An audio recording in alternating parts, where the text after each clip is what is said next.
You alright? My friends, hope you're all doing well. As always, or if you're new here, my mission is to ride and document the best mountain bike trails in the UK. However, in the previous episode, riding at Warncliffe Woods with my mate Lucas, I had a pretty bad crash and I am out of action for a couple of weeks. I thought today would be a perfect opportunity to re-watch the crash footage, give you my analysis on exactly what happened and my real-time thoughts. If you want to see that video from a fantastic day's riding and exploring Warncliffe Woods, I'll link that down in the description, or you can click in the top right here.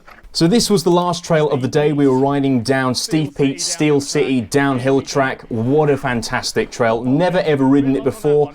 It was just so flowy. I was expecting it to be really quite technical and rocky in sections. None of that. Really good open flowing berms. Really quick as well. I was brake checking pretty much the whole way down for these little whoops and little rollers that you can definitely double or triple. Not a problem at all. At no point down this trail was I thinking, crikey, you know, we're going a little bit too fast for this trail. Massive berm, so you can really keep your speed and the flow. Then we drop into this sort of middle section here that was really mellow. Not a lot of stuff to do.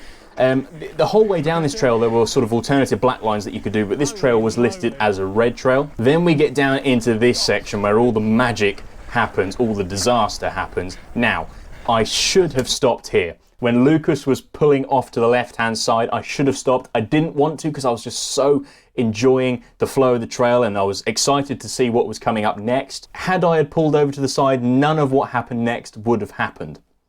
Monster, isn't it? So I'm coming down into this section. Now, I like to aim high on berms and then sort of exit them low, ready for the next section, or ready, in this case, for the next switchback. From this still image here, it does look like I am aiming really high up this berm. There is so much berm to aim for, but I am on such a fine margin between what is actually berm and the top of the berm. If I just scroll along here, you can see that my bike, especially my front wheel, is not even in contact with the face of the berm, and this is where the problem begins. My tyre slips out, there it goes, and it's at this point there that I think my collarbone breaks. That is where I have the big impact on the right hand side of my body. You can see there that my face and helmet just mashed into the dirt. The whole day it was so dry and dusty, and what you don't quite see in the video is this fine layer of dust that kind of acts a bit like ice. If you push too hard into something when there's that fine layer of dust, you are going to slip. And potentially that is what's happened here. So I hit the floor and I do a couple of roly-polies, if you like. Now, I've tried to look at this whole part of the video to think, have I knocked myself out? Because from the time that I slipped to the time that you'll see in a little bit, that I'm sort of on the ground still, I can't remember anything. But from these still images, it looks like there's nothing between the eyes. So I hit the floor, I've stopped rolling, and I immediately go to hold my head. I'm rolling back and forth. I do touch my mouth as well. I'm not entirely sure why. And then this is when all the kids that have seen what's happened come in and say, are you all right? At this point, I can't speak. I'm really badly winded. And then I'm up and I'm trying to get my breath back. I'm making sort of, Lucas said, dinosaur noises. I'm slowly getting my breath back. It's such a wonderful feeling after not being able to breathe. At this point, I don't know anything's wrong. I can feel a little bit of pain on my right hand shoulder, but it's just the sort of pain you get from a cut, which I did have. I had a sort of wound on the top of my shoulder and a graze that went down my tricep. But apart from that, I didn't know that anything was really badly wrong. I try and lift myself up with my arms, and that's when I know, oh, no, something's not right. I go back down.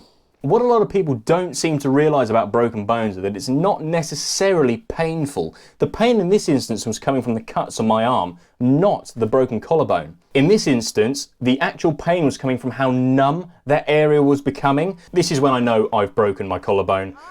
I know that feeling. I know the feeling of tenseness, the numbness, the pain. It's not a very nice feeling to have. This whole time, all I can do is just hold it. That's all I was thinking about doing. Just sort of relieving that pain, supporting it as much as anything.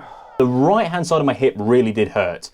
I sort of thought, did I break that? But as Lucas pulled me up just then, I started to walk. Everything was cramping up on the right hand side, but I now know that was just from the bruising. At this point I'm thinking, crikey, is my bike alright? You know, it's a relatively brand new bike and you've just had a crash. I wasn't too worried about myself because I felt okay. I was just more worried about my bike, had it got any major scratches on it. It seems a little bit silly to say, but that's just what my brain was thinking about. So then we start the walk up the hill. Now the car park was about, I want to say about 1 kilometre away, so that was a pretty, you know, a scary prospect to me just after I had this crash and I couldn't walk very well. Luckily I did manage to get to the top with the help of that young chap there and of course Lucas. And at this point I think I remember that the GoPro was still recording and I reached down and I grab it. So that's the crash. That's my thoughts on exactly what happened. That's my analysis. Looking back on it, it's such an easy thing to avoid. If I'd just gone a foot lower down on the berm, I would have been absolutely fine. But this is mountain biking. These things happen. I just think this is part of the sport. It'll be 3 weeks now by the time you're watching this video, and luckily I've got the all clear from the doctors. It wasn't a major break, but it was enough to make them sort of contemplate, oh, do we need to do something, do we not? 90% of the time they won't do any operations on a broken collarbone because there are major blood vessels there and your lungs as well. And of course they use drills and screws, so the risk is too great. Another 3 weeks with the sling on and I'll be able to take it off and sort of resume normal daily activities. And I'll obviously have to start working my way back up. I'll start on the bridleways, the green trails, blue trails, red trails, and then sort of get back to the level that I was riding at. So it's a little bit of a shorter one from me today. I hope this has given you some entertainment and some education on not what to do on a mountain bike. As always, thank you so much for coming along with me, and I'll see you in the next one. Take care.